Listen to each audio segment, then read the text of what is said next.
제 남편은 정말 과묵한 남자입니다. 사업하는 사람이 저렇게까지 말이 없으면 대체 어떻게 일을 하나 싶을 정도로 조용해요. 처음 남편을 만난 건 회사에서였습니다. 당시 남편은 창업한 지 얼마 되지 않은 초보 사장이었고 저는 그 회사에서 노무와 행정을 담당하는 직원이었어요. 돌아가신 아빠가 행정고시를 패스한 공무원이셨는데 저한테 늘 공무원 쪽 직업을 가졌으면 좋겠다고 회사 생활을 하더라도 시험 준비는 했으면 한다고 하셨었거든요. 그래서 제가 준비하는 시험과 관련이 있대 일이 너무 힘들지 않은 회사를 골라 들어갔는데 그게 남편이 운영하는 회사였습니다. 제가 또 원래 법대를 나오기도 했거든요. 동기들처럼 변호사 판사는 제 적성에 맞지 않아서 방황할 때 아빠 얘기를 듣고 막연히 언젠가는 공무원 시험 한번 봐야겠다라는 생각을 갖고 있기는 했습니다. 그런데 입법고시가 쉽지 않더라고요. 학원 다니면서 헌법을 공부해서 그 분야가 아예 낯선 것이 아님에도 불구하고 일하면서 공부하는 것도 어렵고 시험 자체도 쉽지 않아서 힘들었습니다. 게다가 조금씩 일이 재미있으니 아무래도 공부는 살짝 뒤로 밀려나더라고요. 처음 회사 면접을 볼 때 남편이 제게 물어본 건 하나였습니다.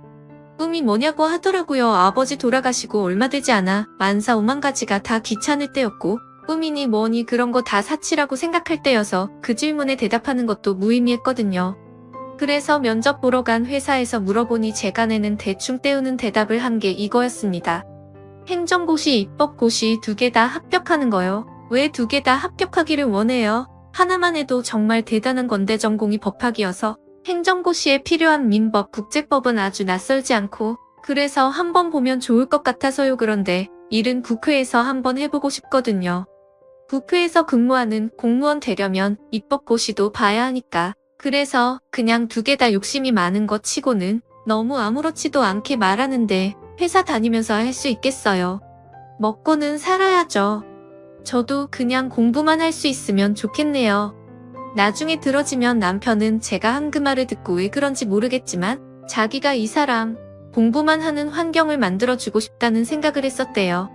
그냥 다른 사람이 말했으면 속 편하게 어디 빌부터 살고 싶어 하는구나 라고 했을 텐데 저는 그 말을 너무 담담하게 해서 이 사람은 정말 누가 밀어주면 공부는 열심히 하겠구나 하는 느낌이 들었다나요. 사실 저도 위로 오빠만 셋이라서 살갑거나 다정한 성격은 안 됩니다.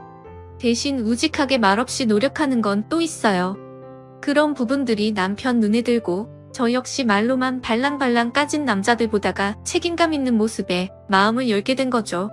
본격적으로 연애를 하면서 알아가 보니 남편이 그렇게 과묵해진 데는 이유가 있더라고요. 뭐랄까 남편의 부모님이 좀 편애가 심하신 분들이었는데 그 편애의 기준이 몹시 애매했습니다. 일단 친가 쪽 큰아버지 작은아버지가 모두 공무원 출신들이신데 아버지만 아마 공부 대신 기술을 택하셨던 모양이에요. 돈은 잘 벌고 남편과 동생도 모자람 없이 키우기는 했지만 은근히 다격지심을 가지셨던 모양이더라고요. 그래서 고르고 골라 결혼을 한 게 남편의 어머니였는데 처음에는 공무원인 줄 알고 덥석 꼬셔서 결혼했는데 알고 보니 준공무원이었다나요? 확실하게는 모르겠는데 계약직처럼 공무 출입증은 나오지만 제대로 된 공무원은 아닌 뭐 그런 거였던 거죠. 하지만 어쩌겠어요.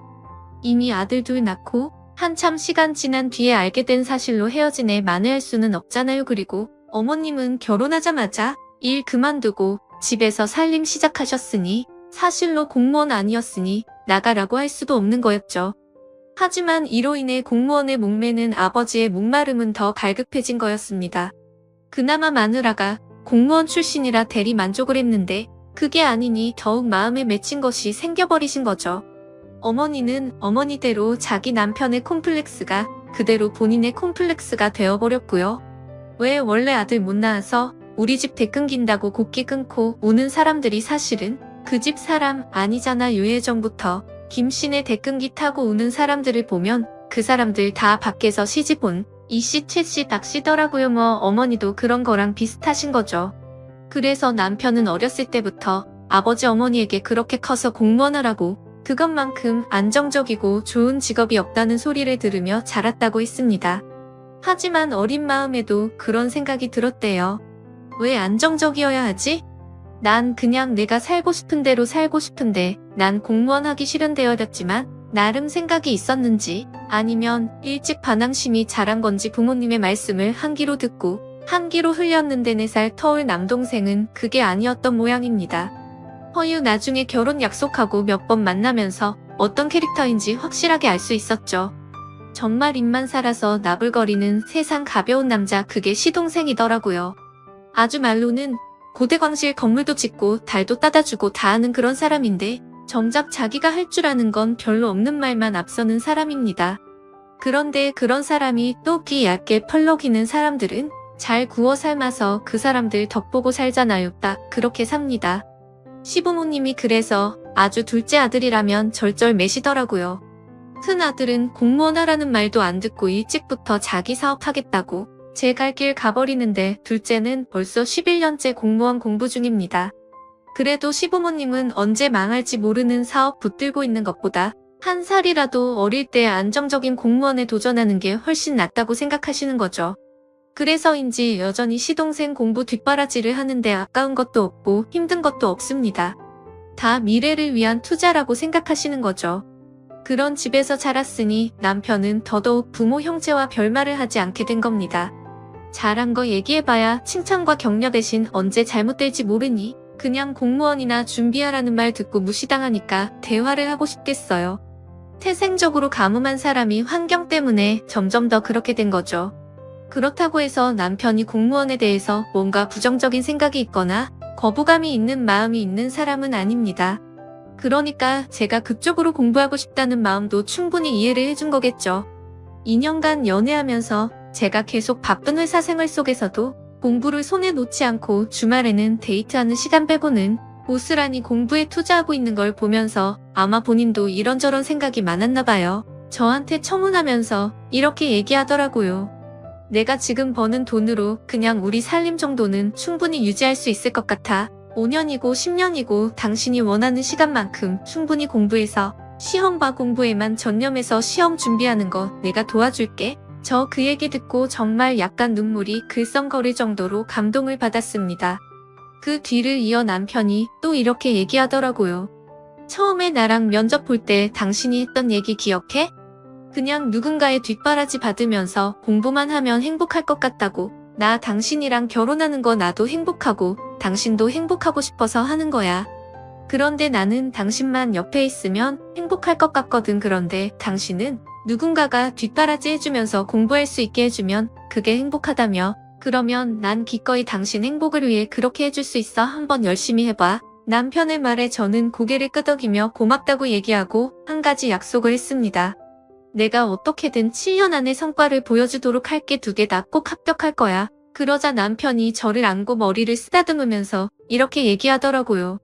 2개 다 합격하면 정말 자랑스럽겠지만 하나만 합격해도 진짜 훌륭한 거니까 절대 무리하지 말고 애쓰지 말고 난 당신이 뭐라든 잘할 거라 믿어. 그렇게 저는 결혼과 동시에 회사를 그만두고 집에서 공부를 시작했습니다.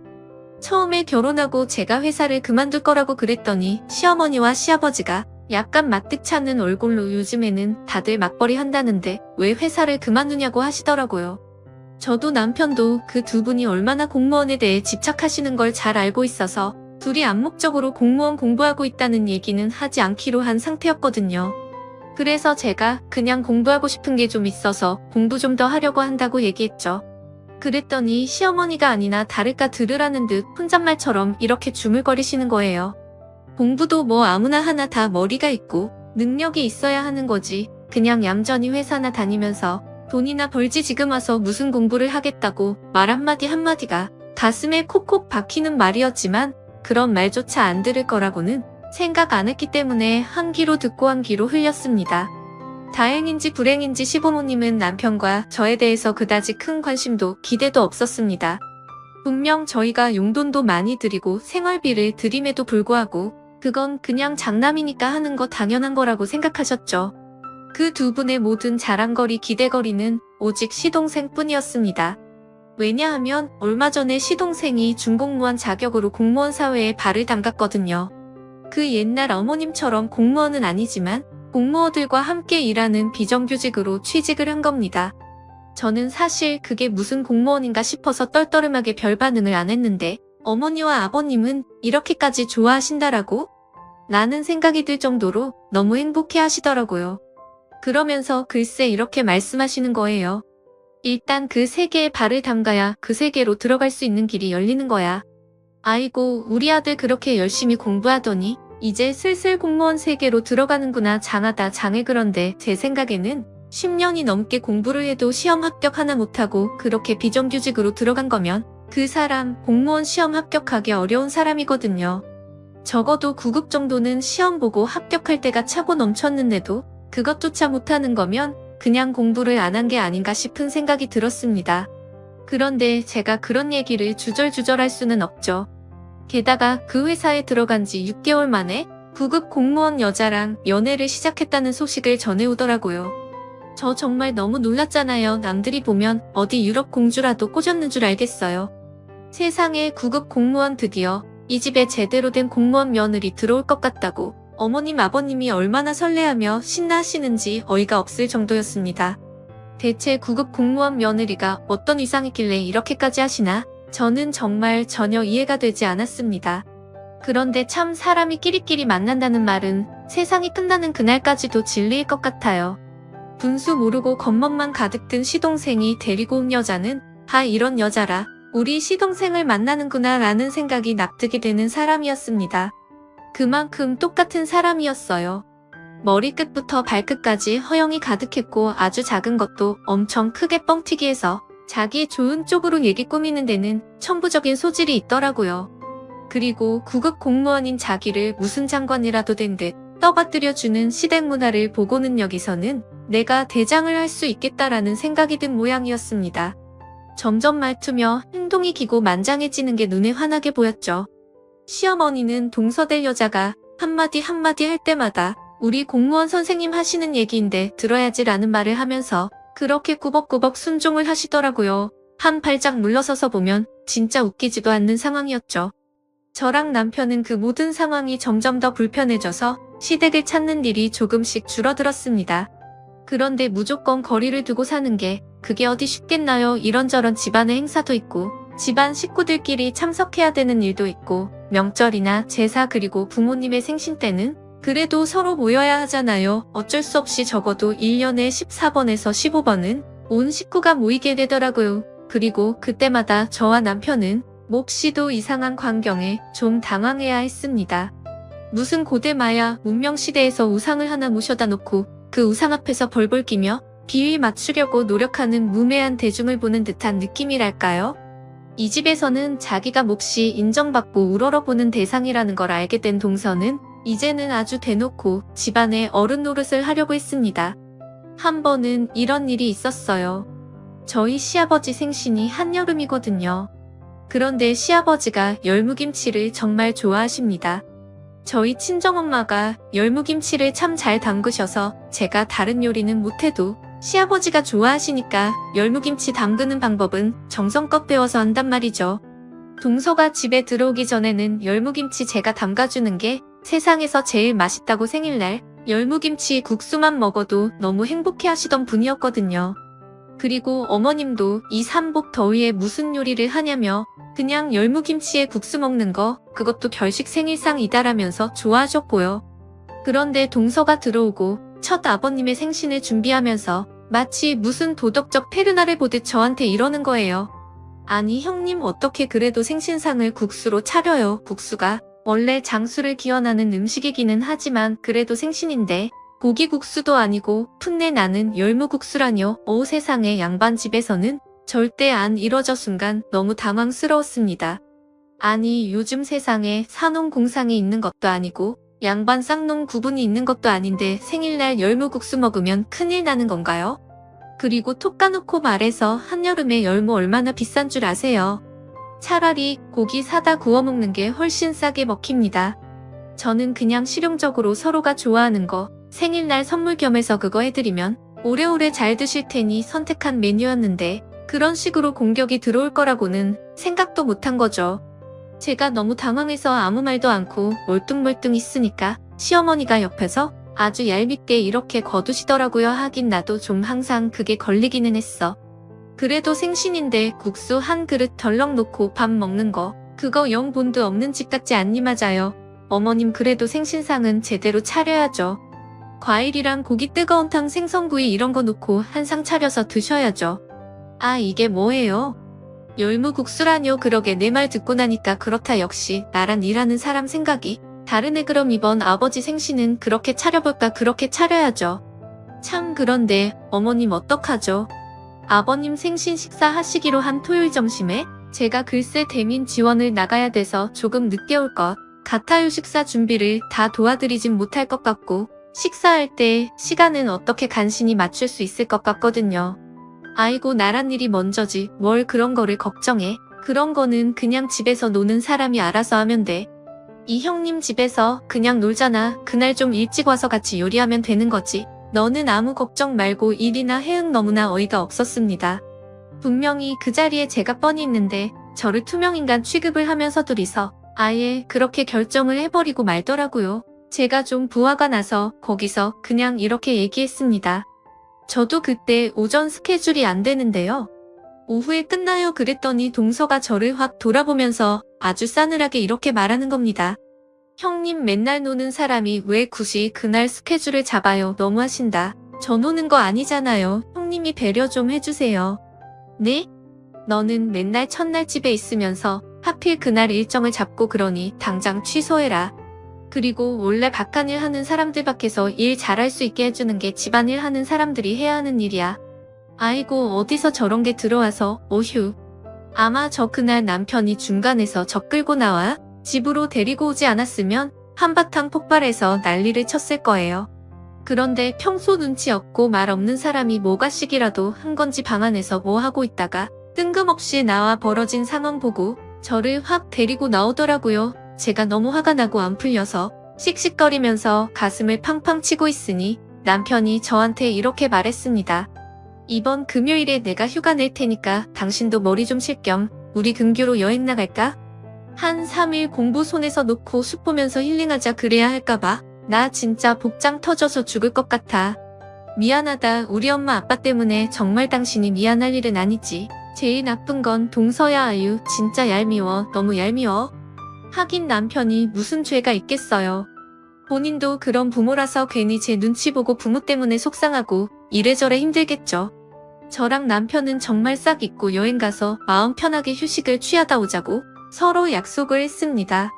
그리고 그 주말에 저희는 약속한 대로 함께 여행을 떠났어요.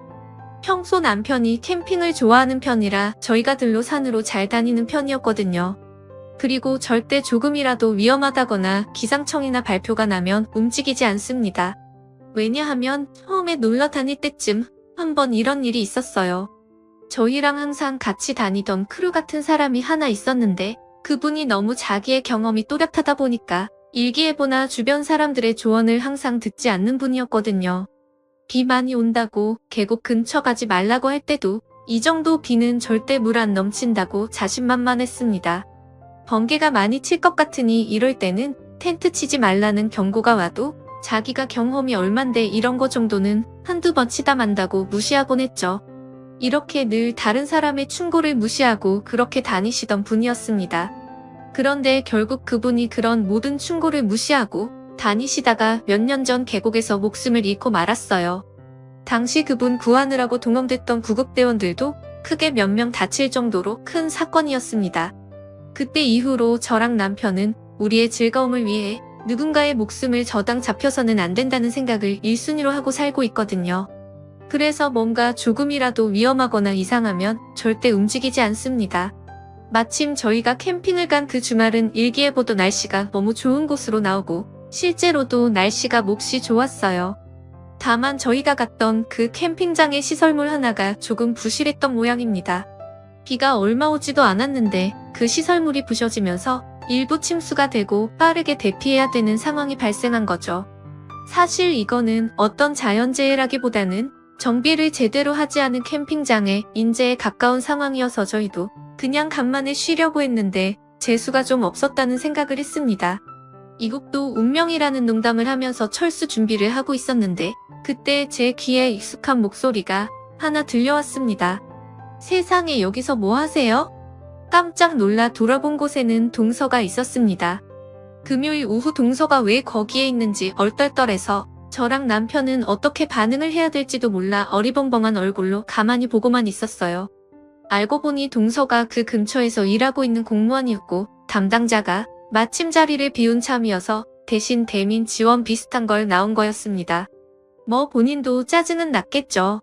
자기 일도 아니고 금요일에 남들 노는 곳에 와서 일을 하고 있으니 조금 신경질이 날 수도 있겠다라는 생각은 합니다. 그런데 제가 어이없고 기가 막혔던 건 그곳에서 캠핑 장비를 늘어놓고 있는 저희 부부를 마치 대역죄인 보듯이 동서가 보며 세상 철없는 사람 취급을 해댔다는 거예요. 아휴, 이런데 와서 비 오는 거 무시하고 이렇게 텐트 치는 게 얼마나 인력 낭비의 민폐인 줄 알아요? 세상에 공무원이 이런 일 하는 사람인 줄 아세요? 뭐예요? 이게 진짜 저희한테 있는 대로 신경질을 냈는데 너무 민망했습니다. 그래서 제가 그럼 공무원이 이런 일 하지 무슨 일 하냐고 얘기를 하고 싶었는데 남편이 제 손을 꼭 붙잡고 그냥 고개를 설레설레 줬더라고요. 한마디로 무서워서 피하지 말고 더러우니까 똥 피하자라는 신호였죠. 동서의 말은 그칠 기미가 보이지 않았습니다. 오죽하면 옆에서 같이 정리를 하던 또 다른 캠퍼가 동서 앞으로 나서서 당신이 뭔데 여기서 그딴 소리를 하고 있냐고, 우리가 내는 세금으로 월급 받으면서 이런데 나와서 둘러보는 게 너무 당연한 거지. 지금 왜 우리를 그런 식으로 죄인 취급하냐고 버럭버럭 따질 정도였습니다. 뭐 제가 하고 싶은 말을 대신해줬으니 저는 거기에 대해서는 뭐라고 말할 수가 없었어요. 그 사람이 아니었으면 저라도 그렇게 말을 하고 싶었거든요.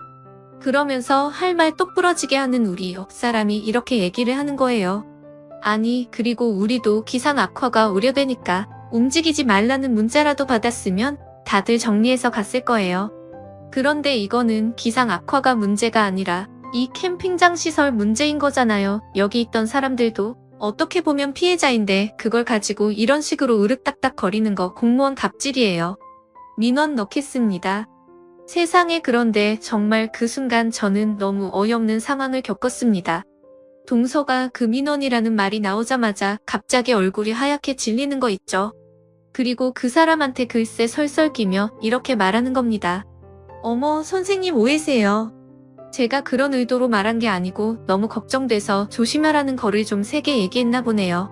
그리고 엄연히 선생님한테 제가 드린 말씀도 아니고 여기 이분이 저희 가족이라서 제가 가족한테 안타까운 마음에 조금 강하게 말한 겁니다. 일단 선생님 본인에게 드린 얘기 아니니까 그냥 넘어가 주세요. 그러면서 저를 위아래로 흩어보며 이렇게 쐐기를 박는 거예요. 형님 알아들으셨을 거라고 생각하고 전 이만 가볼게요. 참 아닌 밤중에 홍두깨 도안이고 자다가 뺨 맞은 것도 유분수지. 제가 대체 뭘 잘못해서 쟤한테 저렇게 죄인 취급을 받아야 되나, 진짜 황당하고 어이가 없었습니다. 저희 대신 한마디 해주셨던 옆자리 캠퍼가 저랑 남편한테 이렇게 물어보더라고요. 정말로 친척이에요? 너무 창피했지만 어쩌겠어요. 진짜 친척인데 고개를 끄덕였죠. 그랬더니 그분이 혀를 끌끌 차면서 참 피곤하겠다며 때로는 가족이 가장 힘든 대상이라고 힘내라고 하시더라고요. 얼결에 생판 모르는 남한테 가족 때문에 힘들 테니 힘내라는 응원이나 듣고 간만에 쉬려고 간 캠핑에서 저희 부부는 정말 영혼까지 탈탈 털린 채로 아주 너덜너덜해졌습니다. 그런데 문제는 거기서 끝이 아니었어요. 저희가 캠핑도 하는 둥 마는 둥 기분도 완전 망해서 터덜터덜 짐 싸가지고 집으로 돌아오는데 글쎄 시어머니가 득달같이 전화를 하신 거예요. 마침 저는 운전 중이라 전화를 못 받고 남편이 대신 받았죠. 스피커폰을 뚫고 시어머니의 일갈이 버럭버럭 날아오기 시작했습니다. 한마디로 귀하게 나라 일하느니 힘든 거 생각하라고, 왜 거기까지 다니면서 피해주냐는 거였어요. 너무 황당하더라고요. 대체 저랑 남편이 뭘 했길래 시어머니한테 왜 동서한테 피해주고 다니냐는 군소리를 들어야 하며, 동서는 대체 뭘 어떻게 말했길래 어머님이 이러시는 건지 알 수 없었죠. 저희가 무슨 나라의 큰일하는 동서 앞길 막은 사람들이냐 혼내고 저희한테 이러시는지 황당하게 그지없었습니다. 오죽하면 과묵하게 항상 말이 없던 남편이 이번만큼은 좀 격양된 목소리로 어머니한테 한마디 하더라고요. 엄마, 우리는 그럼 뭐 공무원들 눈치 보느라고 놀러도 못 다녀요. 그리고 제대로 아시지도 못하면 말 마세요. 저희가 가지 말라는데 갔다가 그 사람 힘들게 한 게 아니고 그냥 우연히 사고 당했던 자리에 우리가 있었던 거예요. 거기에 그냥 재수씨가 지원을 나온 것 뿐이라니까요. 우리가 재수씨 앞길 막으려고 쫓아다니면서 괴롭혀요. 엄마도 진짜 그러시는 거 아니에요. 그렇게 버럭 화를 내고 전화를 끊어버린 남편은 정말 분을 못 삭히겠다는 듯 씩씩거리더라고요. 아니 그런데 그게 왜 이렇게 화가 나요? 저한테 뭐라 그러는 건? 그냥 대충 참고 넘길 수 있는 것 같았는데 제 남편까지 저렇게 모질이 바보로 만드니까 동서가 도저히 용서가 안 되더라고요. 하지만 그날 이후 동서의 만행은 더 지능적이고 과학적으로 바뀌어 나가기 시작했습니다. 저한테 직접 말하거나 남편한테 직접 응대해봐야 좋은 소리 못 들으니까 시어머니, 시아버지의 뒤에 딱 숨어서 아주 살살 조종을 하더라고요. 에어컨 바꿔달라, 냉장고 바꿔달라 요구하시길래 그건 남편이 시동생보다는 돈을 좀 더 버니 해드릴 수 있는 거라 해드렸습니다. 물론 저희가 바꿔드린 냉장고, 세탁기, 에어컨이 시댁이 아닌 동선에 가 있다는 건 더 나중에 알았죠. 저랑 남편이 황당해서 어이없어 하니까 시어머니가 그러시더라고요. 아이고 우리가 뭐 그렇게 좋은 거 필요해 받고 나니까 젊은 애들이 쓰는 게 더 낫겠다 싶어서 걔네 거랑 바꾼 거지. 걔네도 몇 년 전에 혼수해온 거라 새 거야. 새 거 우리 두 노인네 사는 데는 저걸로도 충분하다. 충분해. 그렇게 몇 번 속듯 살림을 바꿔드린 후 나름 빈정상하고 부하가 치밀어 오른 남편이 더 이상 살림에는 돈을 안 쓰니 그 다음에 어머님이 쓰신 작전은 저를 부려먹는 거였습니다. 어느 날부터 시어머니가 자꾸만 집에 무슨 일이 있으면 저한테 와서 좀 도와달라는 전화를 하시더라고요. 처음에는 뭐 집에서 공부하다가 머리 식힐 겸 해서 도와드리자 하고 몇 번 가서 도와드렸는데 그게 점점 횟수도 늘어나고 너무 사소한 것까지 저한테 다 의뢰를 하시는 거예요. 아니 집에 열쇠가 망가졌으면 열쇠공을 불러야지 왜 저를 불러요. 그리고 한 번은 갑자기 만두를 좀 해야겠다며 저한테 만두 빚으러 오라고 하시더라고요. 두 분 다 그렇게 만두를 좋아하시는 분들이 아니어서 저희 설날 때도 떡만둣국 안 먹고 그냥 떡국만 먹었거든요. 그런데 만두를 해야 된다고 집까지 오라고 하셔서 좀 의아한 마음으로 갔는데 세상에 아주 커다란 들통으로 3개나 만두소가 쌓여있는 겁니다. 그걸 앉아가지고 다 빚자고 하시는데 기가 탁 막히더라고요. 대체 이 많은 만두를 누가 언제 다 먹나 싶어 어머니께 물었더니 대답 없이 그냥 일단 빚으라고만 하시더라고요. 급하다고 막 퇴근하시길래 우선 앉아서 손어올 숟가락을 집었는데 얼마나 많은지 빚어도 줄어드는 느낌이 안 나는 거예요. 게다가 아무리 생각해도 이 많은 만두 우리 집에서는 도저히 먹을 사람이 없다고 말이죠. 다시 한번 물어봤습니다. 어머니 그래도 누가 먹을지는 알고 빚어야죠. 저희 식구 중에 이렇게까지 만두 많이 먹는 사람은 없는데 이거 다 어디다 쓰시려고 그러세요. 그러자 시어머니가 머뭇거리면서 그제야 이실직고를 하셨습니다. 아니 그 둘째가 그 만두를 좋아하는데 아휴 입에 맞는 만두가 없대. 둘째는 이 고기보다 부추 많이 들어간 만두가 좋다고 하더라고. 그런데 워낙 나란 일이 바빠야 말이지 그냥 만두가 냉동실에 차곡차곡 있으면 급할 때 한 번씩 후루룩 쪄먹고 끓여먹고 그러기 편할 것 같다고 한 번 얘기하길래 내가 좀 해서 냉동실에 놓고 먹으라고 주려고 하는 거지. 순간 만두 빚는 손을 탁 놔버렸습니다. 어머님 그럼 이거 지금 동서주 만두 이렇게 많이 저 불러다가 빚으시는 거예요?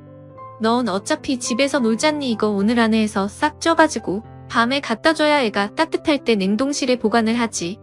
얘 퇴근 시간 다 됐다. 이거 찍어하려면 빨리 해야 돼. 얼른 해. 너무 어이가 없어서 정말 죄다 손에서 놓고 그대로 나와버리고 싶었습니다. 제가 왜 동서먹을 만두를 이렇게 비지 땀 흘려가며 빚어야 해요? 이해를 못하겠더라고요. 제 얼굴이 확 붓는 걸 보고 시어머니가 저한테 이러시더라고요. 네가 둘째 썩 예뻐하지 않는 거 알거든. 그런데 그런 게 바로 자격지심이라고 하더라. 앞으로 둘째한테 그런 질투 보이지 말고 잘해. 집안에 그래도 공무원 하나 있다는 게 얼마나 든든한 일인 줄 아니? 그리고 나란 일 하면 얼마나 신경 쓰고 바쁠 게 많겠어. 집에서 노는 사람이 이런 식으로 좀 도와주면 일을 해도 조금 더 수월하지 않겠어? 다 복 짓는다고 생각하고 웃으면서 음식하면서 그렇게 얼굴 찌푸리는 거 아니다. 정말 수도 없이 머릿속으로 갈등을 했습니다. 여기서 다 때려치우고 나가면 당장은 제 속이 편하겠죠. 하지만 제 마음 한켠에 아무리 편협하게 차별을 한다고는 하지만 늙은 어머님 혼자 끙끙거리며 고생할 게 영 마음에 걸리더라고요. 그건 또 제 마음에 편한 일은 아니었습니다. 그냥 차라리 제가 조금 더 마음 숙이고 하고 말지 라는 생각에 한숨 푹푹 쉬면서 만두를 빚었죠. 그날 밤 10시가 넘도록 만두를 정말 1000개는 넘게 빚은 것 같아요. 어머님은 진짜로 그거를 다 하나하나 쪄서 싹 식힌 다음에 켜켜이 잘 싸워서 동서네 집에 갖다 주시더라고요. 그것도 집에 들어가면 동서 불편해 한다고 대문 앞에 놓고 전화하셨대요. 밖에 만두 있으니까 가지고 들어가라고 저희 집은 수시로 번질나게 드나들면서 번호키 안 알려준다고 3일을 머리 싸매고 누워 시위하시던 분이 동서는 불편하면 다음 날 일 못한다고 거기까지 가셔서 벨 한 번 못 누르고 물고 놓고 전화하셨다는 거죠. 그 얘기를 듣고 정말 기가 막혔습니다. 이런 차별 더 이상 당하고 싶지 않다라는 생각에 저는 더더욱 공부에 매진하기 시작했습니다. 남편도 그런 저를 응원하면서 앞으로 시댁에서 오는 전화나 만나자고 하는 거 자기가 다 중간에서 막아줄 테니 일단 공부에 매진하라고 하더라고요. 그래서 한 몇 달간은 시어머니 전화도 안 받고 정말 공부에만 매진할 수 있었어요. 그런데 그렇다고 해서 아예 안 보고 살 순 없잖아요. 시어머니 생신 때 식사 자리까지는 빠지지 못하겠다라고요. 몇 달간 집에서 정말 쪽잠 자면서 하루에 20시간씩 공부를 하다 보니 저는 살이 쪽 빠진 상태였습니다. 그리고 몇 달 만에 시댁 모임에 갔더니 아무리 저한테 관심 없는 시어머니도 눈이 동그래지시더라고요.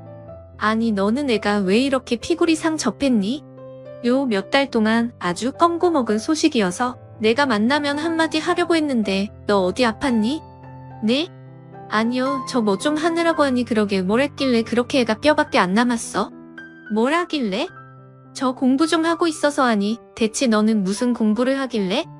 공부한다고 회사도 안 다닌다. 그래 공부한다고 이렇게 살도 빠져 대체 무슨 공부를 하는데? 평소에는 제가 무슨 공부를 하는지 그냥 공부한다고 한두 번만 얘기하면 별말 없이 넘어가시던 시어머니가 제가 너무너무 살이 빠져서 모습조차 달라졌더니 이번에야말로 무슨 공부를 하는지 듣겠다는 강렬한 의지를 장착하신 듯 했습니다. 포기하지 않고 계속 물어보시더라고요. 무슨 공부하냐고 그래서 할 수 없이 남편 눈치를 슬쩍 보다가 얘기했습니다. 저 사실 그냥 공무원 시험 좀 봐보려고요.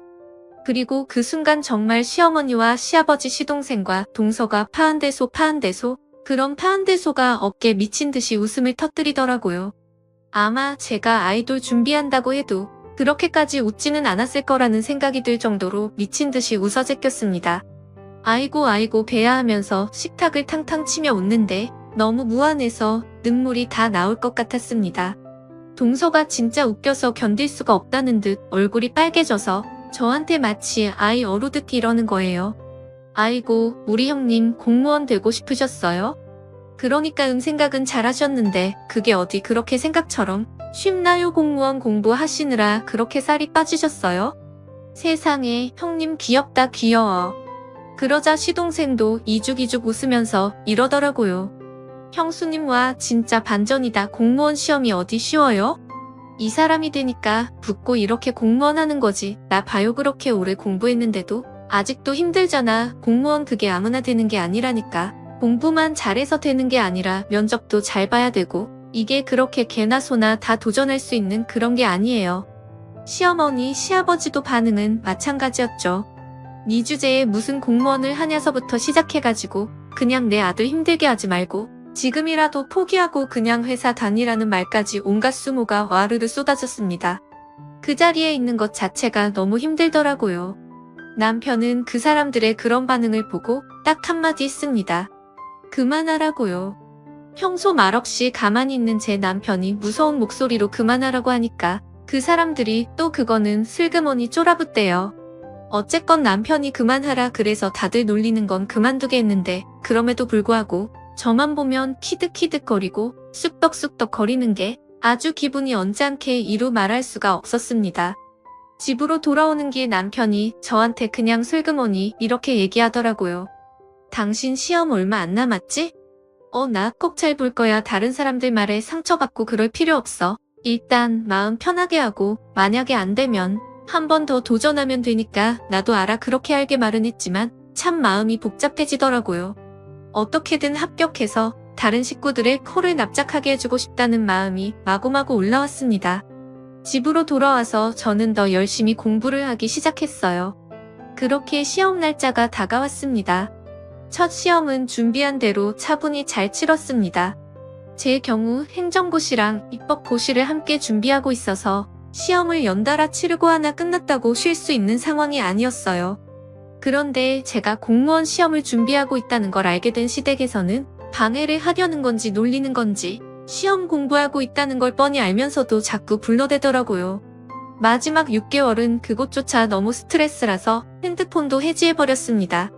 정말 오래전에 쓰던 SNS며 인터넷 아무것도 안 되는 전화기 하나 개통해서 친정엄마와 오빠들 남편만 그걸로 소통을 했죠. 남편은 차라리 시험 보는 동안 친정에 가 있던가 고시원에 가서 지내는 것도 생각해보라 하더라고요. 굳이 그렇게까지 해야 하나 하던 저를 고시원으로 발걸음 돌리게 한 건 시어머니였습니다.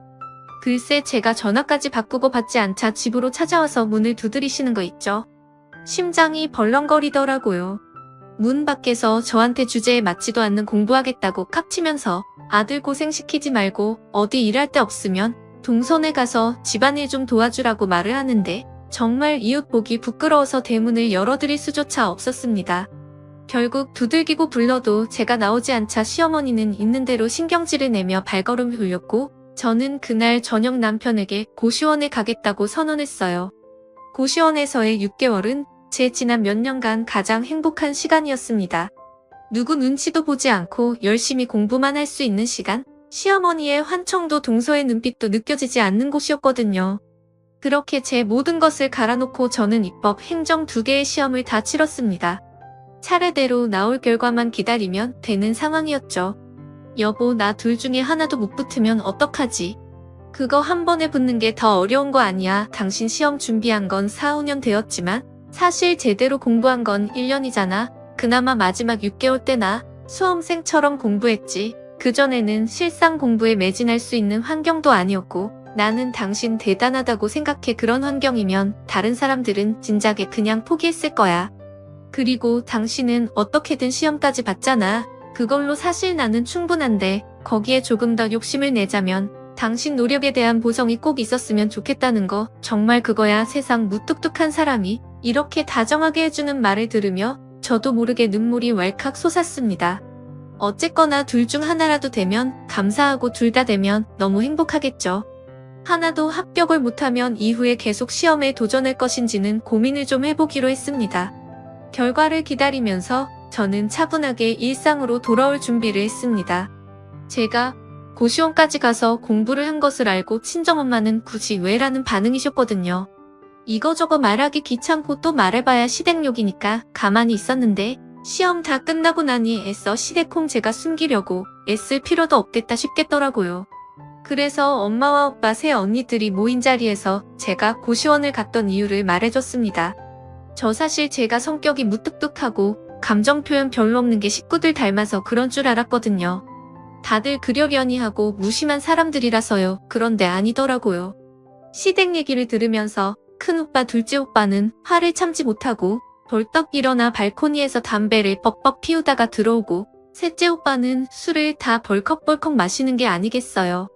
그러면서 동서 근무처 어디냐고 아주 블랙리스트 민원인으로 제대로 괴롭혀준다고 씩씩거리는데 옳은 방법은 아니어도 그렇게 제 편을 들어준다는 것만으로도 충분히 위안이 되더라고요. 모든 얘기를 다 듣고 나서 엄마가 제게 이러셨습니다. 돌아가신 네 아빠가 왜 너한테 공무원 했으면 좋겠다고 그러셨는 줄 알아? 그냥 그게 제일 길게 가는 직업이고 아빠가 일했던 분야라 그런 거 아니야?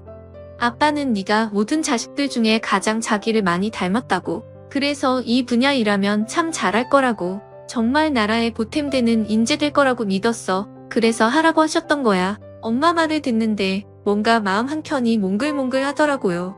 그리고 한편 감사했습니다. 시부모님처럼 당신들의 욕심과 자존심 때문에 자식통에 대리만족을 하는 게 아니라 정말 내 자식에게 잘 맞을 것 같고 내 자식이 잘해줄 것 같아서 권하는 사람이 내 부모라는 게 말입니다. 그렇게 엄마, 오빠들과 얘기를 나누고 있는데 남편이 저를 데리러 왔습니다. 안 그래도 무서워하는 저희 오빠들인데 허유 하필 그날따라 저한테 이런저런 얘기를 들은 후라 오빠들 눈빛이 곱지 않더라고요. 뭔가 이상하다 싶었는지 남편이 슬금슬금 눈치를 보는데 평소 저랑 제일 많이 싸우고 괴롭히던 셋째 오빠가 이러는 겁니다. 지금처럼만 잘해 든든하게 방패 막이 딱 그러란 말이야. 네 알겠습니다. 무슨 방패 막이를 하라는 건지 용문도 모른 채 남편은 고개를 끄덕였고 저는 집으로 돌아오는 길 남편에게 자초지정을 말해주었습니다. 좀 미안했거든요. 그러자 남편이 그나마 형님들이니 그냥 넘어갔지 다른 집 같았으면 자기 한 대 맞았다며 저 시험만 합격하면 꼭 큰 선물해주고 친정 식구들이랑 다 같이 여행이라도 가자고 하더라고요. 그건 또 그거대로 고마웠죠. 어쨌거나 시험이 끝난 후 이렇게 일상을 살고 그동안 쌓였던 것도 좀 풀면서 아무렇지도 않은 척 살았지만 실상은 몹시 불안했습니다. 정말 다 떨어지면 어떡하지라는 생각이 자다가도 벌떡 일어나서 숨을 몰아쉴 정도였어요. 그렇게 첫 번째 시험 결과가 나오는 날이 다가왔습니다. 아침부터 내내 안절부절 못하면서 초조하게 왔다 갔다 하다가 드디어 합격자 발표 시간 떨리는 손으로 발표창을 새로 고침하다 저는 온몸에 기운이 빠져 스르르 책상 의자에서 미끄러져 바닥에 쓰러지고 말았습니다. 걷잡을 수 없는 울음이 터져 나오더라고요. 뭐가 그렇게 걱정이 되었는지 회사도 안 가고 이 핑계 저 핑계 대면서 집에 있던 남편은 제 울음소리를 듣고 슬그머니 방으로 들어와 저를 일으켜 안았습니다. 괜찮아 다음에 더 잘하면 되지 다음이라니 다음이 왜 필요해. 당신 포기하지 않을 거라며 오는 건 지금 잠깐만 하고 다시 용기 내서 공부하자. 무슨 소리야 나 붙었어. 뭐 붙었다고 그런데 왜 울고 있어. 야 나 떨어져서 우는 줄 알고 달려왔잖아. 사람 놀라서 기절하게 만드는 이 사람이 진짜 아니 합격했는데 왜 울어 왜 너무 좋아서 그랬지. 저랑 남편은 서로 끌어안고 일어나 덩실덩실 춤을 췄습니다. 비록 1차 합격이지만 첫 고비를 넘겼다는 생각에 힘이 불꽃 솟더라고요. 이후 3차까지 이어진 시험도 저는 남편의 응원 속에 차근차근 다 치를 수 있었습니다. 결과는 최종 합격이었죠. 남편이 정말 너무너무 좋아하더라고요. 자기 친가에도 이렇게 시험 봐서 5급 공무원이 된 사람은 없다며 저보고 진짜 대단하다고 칭찬을 하는데 저도 모르게 어깨가 으쓱했습니다. 일단 큰 산은 하나 넘은 셈이었죠. 제가 전화도 안 받고 번호도 바꾸고 두문불출을 하니 처음에는 집까지 찾아와 꼴찌를 하던 시댁 식구들도 이제는 아예 없는 사람 취급을 하기 시작했습니다. 오히려 저는 더 편했죠. 남편이 말을 전해주지 않아 자세하게는 모르지만 아마 시댁 식구들 사이에서 저는 머리 나빠서 혼자 애쓰고 있는 바보 멍청이 천지 취급을 받는 것 같았어요. 뭐랄까 자기네들이 워낙 공무원에 대해 우러러보는 마음이 있으니 그 시험 자체를 무시하지는 못하는데 제까지 것이 도전하고 있다는 건 가깝게 생각하는 마음이랄까요? 그러다 보니 시간이 지날수록 건드리는 건 덜해지더라고요. 덕분에 저는 합격한 행정고시를 든든한 배수진으로 두고 남은 2급고시에 매진할 수 있었습니다. 역시나 시험은 쉽지 않았습니다.